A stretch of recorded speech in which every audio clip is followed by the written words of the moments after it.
The sound of the deadbolt sliding home hit different than any sound I'd heard before. It wasn't loud, just a metallic click, but it echoed in my chest like a gunshot. I stood on the front porch, my hand still raised from knocking, frost already forming on my eyelashes. Through the frosted glass panel, I watched my father's silhouette turn away. Not quickly, like he was angry. Slowly, like he was following instructions. The porch light stayed on. That somehow made it worse. They wanted me to see what they were doing. My stepmother, Victoria, stood in the hallway behind him, her arms crossed, her face a mask of satisfaction even through the distorted glass. My stepbrother, Blake, appeared beside her, and I swear to God he was smiling. The Minneapolis cold at 30 below zero doesn't creep. It attacks. Within seconds, my lungs burned with each breath. My fingers started going numb inside my gloves. I had a backpack with 3 changes of clothes, my laptop, and $152 in cash. Everything else I owned was inside that house. Everything except my dignity, apparently, because they'd just thrown that out with me. My name is Kayla. I'm 18 years old, and until tonight, I thought I knew what abandonment felt like. This is the story of how I learned the difference between being left behind and being erased.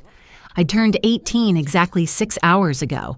No cake, no celebration, just a curt, happy birthday from Victoria at breakfast, and a look from my father that I couldn't quite read. I should have known something was coming. Victoria had been too quiet lately, too controlled. For weeks, she'd stopped with the passive-aggressive comments and the strategic criticisms.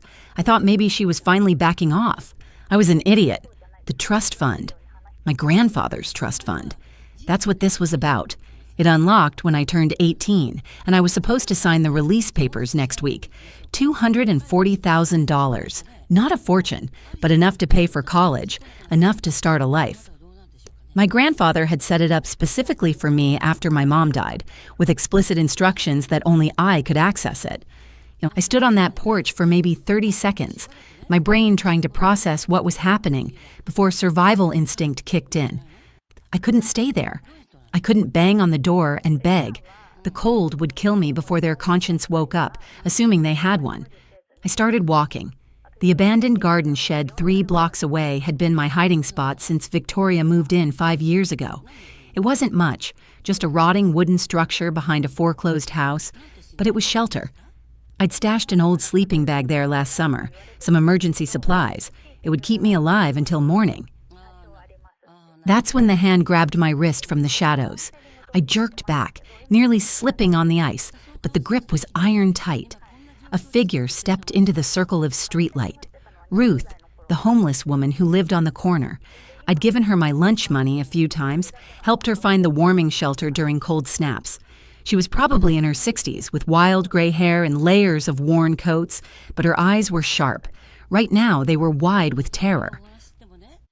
"Do not sleep in that shed tonight," she said, her voice urgent and clear. "Get a hotel room. If you go back there, you won't wake up." "What are you talking about?" My teeth were already starting to chatter. "Just trust me. The Starlight Motel 2 blocks west. Go now." She pressed something into my hand, a crumpled $20 bill. "Add it to what you have. Get inside. Get warm. Don't go to that shed." I wanted to argue, to ask questions, but the cold was already seeping through my coat. I nodded and started walking toward the motel's flickering neon sign in the distance. Behind me, Ruth disappeared back into the shadows. The motel lobby smelled like cigarette smoke and industrial cleaner. The desk clerk barely glanced up from his phone when I approached, and I was grateful for his indifference. I didn't want to explain why an 18-year-old girl was checking in alone at midnight with nothing but a backpack. $43, he said flatly. Cash only. Checkouts at 11 a.m. I counted out the bills with numb fingers and took the key to room 12. The room was barely warmer than outside. I cranked the ancient heater until it rattled and wheezed, filling the air with the smell of burning dust. I sat on the edge of the bed, still wearing my coat, and waited for the shaking to stop. It wasn't just from the cold anymore. This was the moment I was supposed to fall apart. This was when the tears should come, when I'd collapse under the weight of being rejected by my own father. But my eyes stayed dry. I stared at the water-stained ceiling and felt something else instead, a cold, crystallizing clarity. I'd spent 5 years making excuses for my father, Marcus, telling myself he was weak, that Victoria controlled him, that deep down he still loved me and was just too beaten down to show it. I told myself he was a victim too, trapped in a marriage with a woman who demanded absolute obedience. Tonight proved I was wrong. He wasn't trapped. He was complicit. Weakness is passive. What he'd done was active. He'd calculated the cost of defending me against Victoria's rage and decided it was too high. He'd watched his only daughter get locked out into a blizzard that could kill me in hours, and he'd made his choice. The door hadn't locked itself. He'd turned that deadbolt with his own hand. I pulled out my phone. 3 missed calls from my best friend Nina, 2 texts asking if I was okay. I sent her a quick message. I'm safe. Long story. We'll explain tomorrow. Then I realized Ruth might need to reach me. I sent another text to Nina asking her to give Ruth my number if she saw her, along with the motel address. After that, I turned off my phone to save the battery. I wedged the desk chair under the door handle and lay down on the bed, fully clothed. I didn't sleep exactly. I just waited, my mind turning over Ruth's warning again and again. Why had she been so terrified? What did she know about that shed? Tomorrow, I'd find out.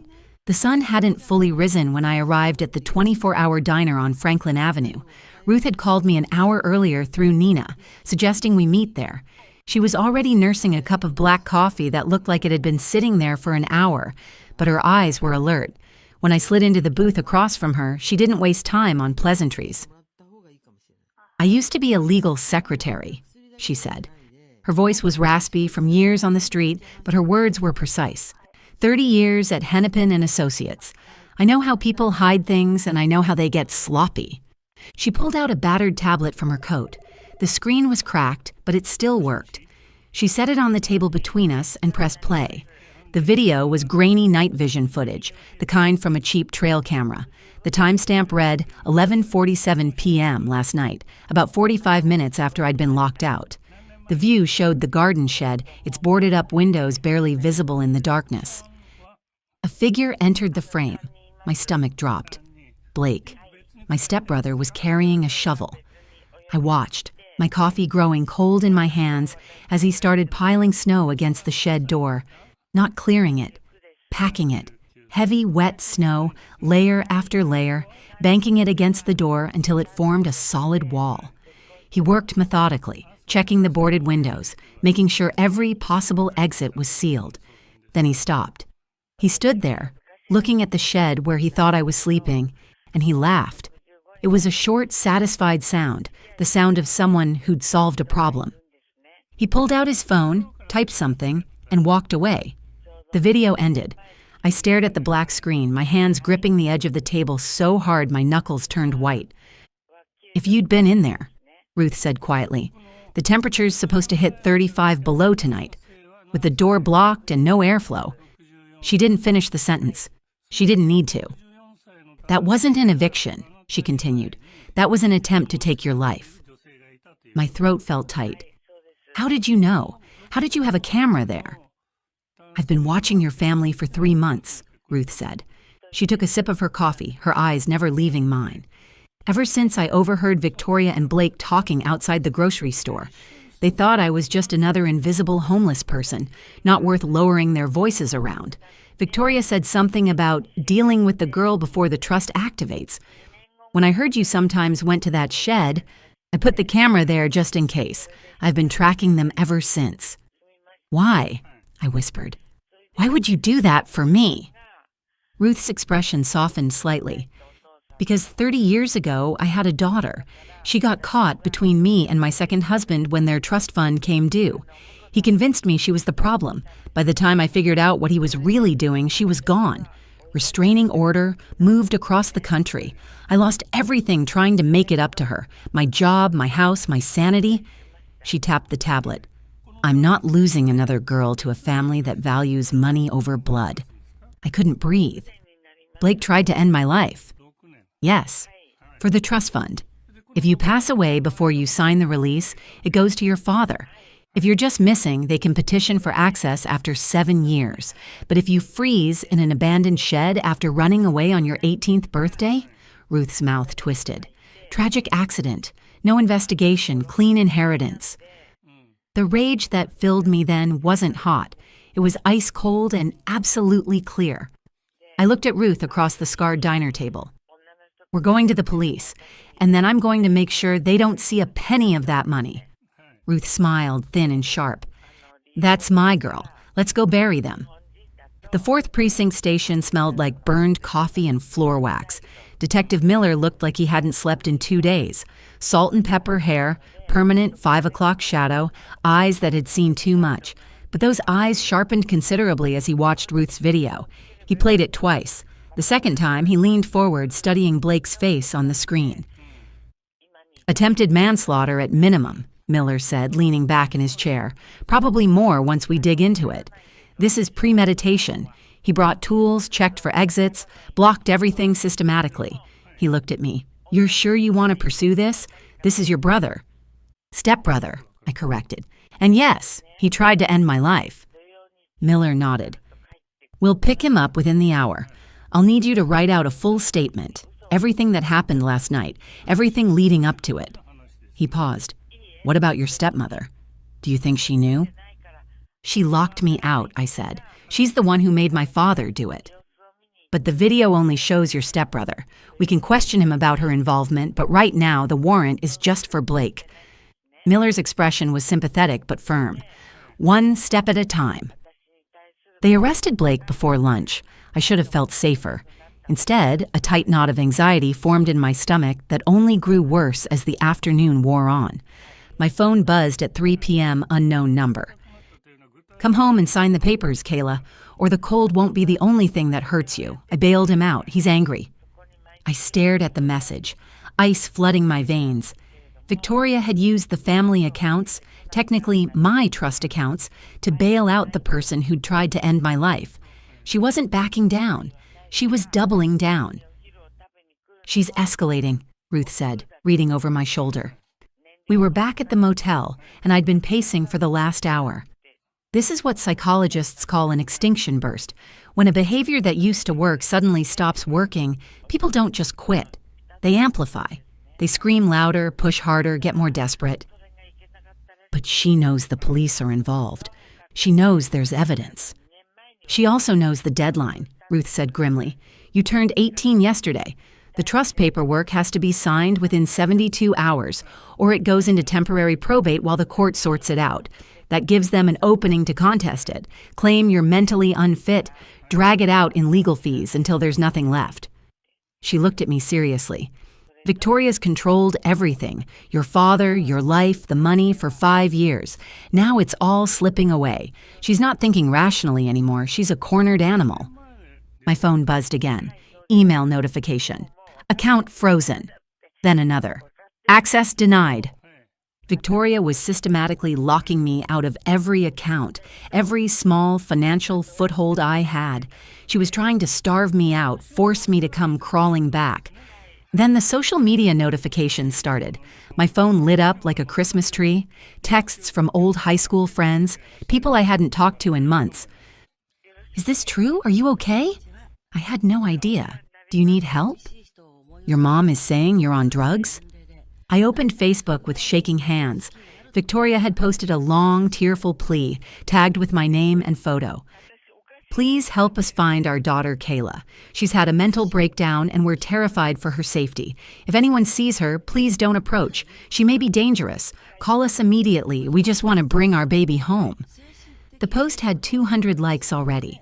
Dozens of comments from neighbors and family friends, all offering sympathy, all believing every word. She's brilliant, I said numbly. She's making sure no one believes me before I can even tell my side. Ruth took the phone from my hands and set it down. Let her play her games. She's fighting with rumors and Facebook posts. We're going to fight with paperwork and legal precedent. How? Tomorrow morning, we go to the bank. We don't wear hoodies and backpacks. We dress like you own the place. Ruth pulled a garment bag from her duffel. Because you're about to. The First National Bank downtown opened at 9 a.m. sharp. I walked through those glass doors wearing Ruth's borrowed black blazer and the one nice blouse I owned, my hair pulled back in a neat ponytail. I looked like I belonged there. I looked like money. Ruth walked beside me in her worn coat, but she'd cleaned up. Hair brushed, face washed. She looked less like a homeless woman and more like someone's eccentric aunt. Appearances matter, and we were here to win. "I'm here to see Mr. Foster," I told the receptionist, "senior trustee for the Brennan estate." The receptionist's eyes flicked over my outfit, trying to reconcile my age with my confidence. "Do you have an appointment?" "I don't need one. I'm the beneficiary, and today's the last day to sign." I slid my ID and birth certificate across her desk. "He'll want to see me."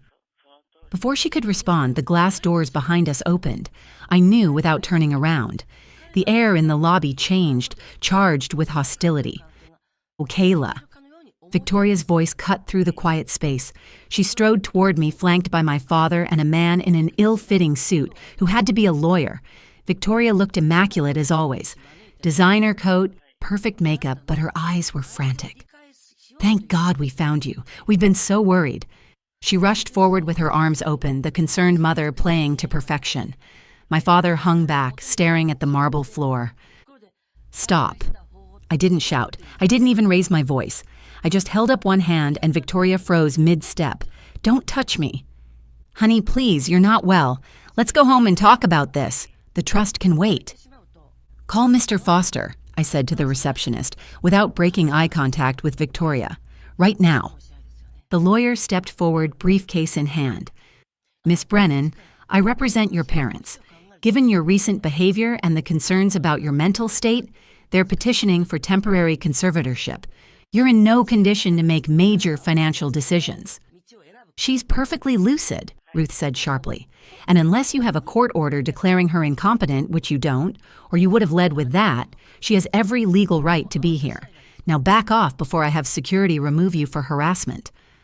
The lawyer blinked, clearly not expecting a homeless woman to quote legal procedure with that much precision. Before he could respond, the elevator dinged. A gray-haired man in an expensive suit stepped out. His eyes swept the scene.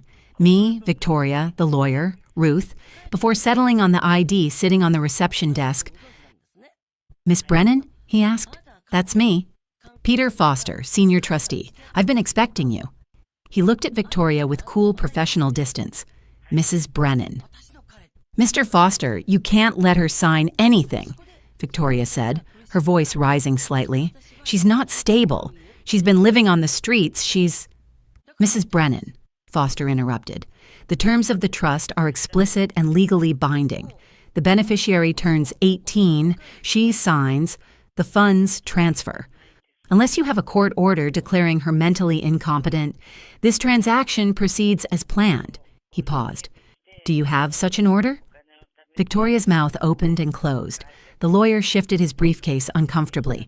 They had nothing but threats and manipulations, and those didn't work on bank lawyers who dealt with estate law every day. "I didn't think so," Foster said. He gestured toward the elevator. "Miss Brennan, shall we?" As the elevator doors closed, I watched Victoria's careful mask finally crack. The concern evaporated, replaced by something raw and desperate. She knew. It was over. Foster's office was all dark wood and leather chairs.